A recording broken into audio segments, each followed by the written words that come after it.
God's story, God's promise to Abraham. So part of God's story is about a promise God made to Abraham, and it begins like this. Once there was a guy named Abraham. He had a wife, Sarah. They didn't think they could have any kids, which was a major disappointment because they really wanted a family.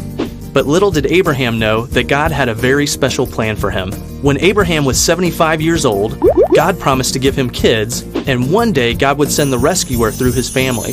All God asked was that Abraham and Sarah leave their home first and follow him.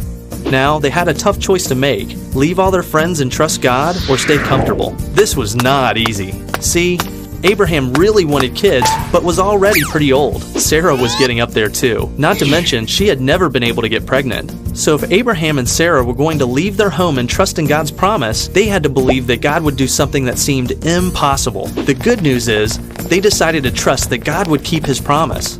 That's always the right choice. So Abraham and Sarah moved from their home to a land called Canaan. Right away, God reminded Abraham of his promise. He said, "I will make your children like the dust of the earth." Can specks of dust be counted?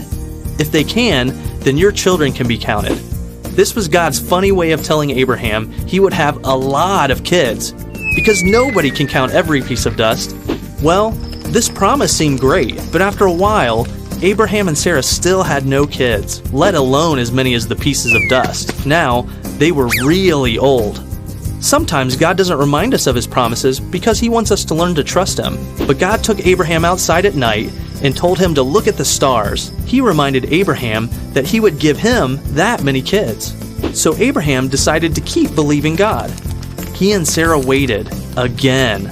After more years, he got impatient. This time, God told Abraham, by next year, Sarah will have a son. But by now, Abraham was 99 years old. He and Sarah had both given up on having kids and God's promise. In fact, when Abraham told Sarah what God said, she laughed. It's probably not a good idea to laugh at God's promises, but Sarah was tired of waiting and had stopped trusting.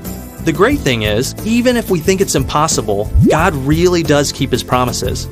And just like God promised, Sarah got pregnant the next year after Abraham's 100th birthday. When her son was born, she named him Isaac, which means laughter. Sarah said, "God has given laughter to me. Everybody who hears about this will laugh with me." And think about it. A really old lady having a baby is pretty funny. God kept his promise to give Abraham and Sarah a son. Even though they didn't think it was possible, it was easy for God because he can do anything, including giving old people babies. And remember how God was going to give Abraham as many children as the stars in the sky? Well, Isaac grew up and had children who had more children who had more children. This kept going and going and going. And guess who eventually was born in Abraham's line? The rescuer himself, God's son, Jesus. All because Abraham followed God and trusted God to keep his promise. And that's the story of God's promise to Abraham. So in case you missed it, here's the quick version. Abraham and Sarah were old. God promised to give Abraham kids. Abraham and Sarah waited. They got impatient. God reminded them he keeps his promises. Abraham and Sarah waited more. They got impatient again. God told them Sarah would have a baby. Sarah laughed. She had a baby. Jesus was eventually born into their family. God always keeps his promises. And that's a part of God's story.